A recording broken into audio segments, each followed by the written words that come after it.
Məndə sığar iki cahan, mən bu cahana sığmazam. Gövhər-i laməkan mənəm, kör məkana sığmazam. Kimsə güman-ı zənn ilə olmadı haqq ilə biliş.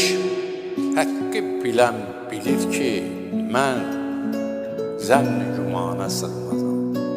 Can ilə həm cahan mənəm, dəhr ilə həm zaman mənəm. Gör bu lətifeyi ki, mən dəhr-ü zamana sığmazam.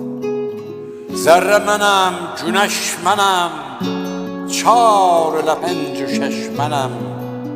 Surəti gör bəyan ilə, çünki bəyana sığmazam.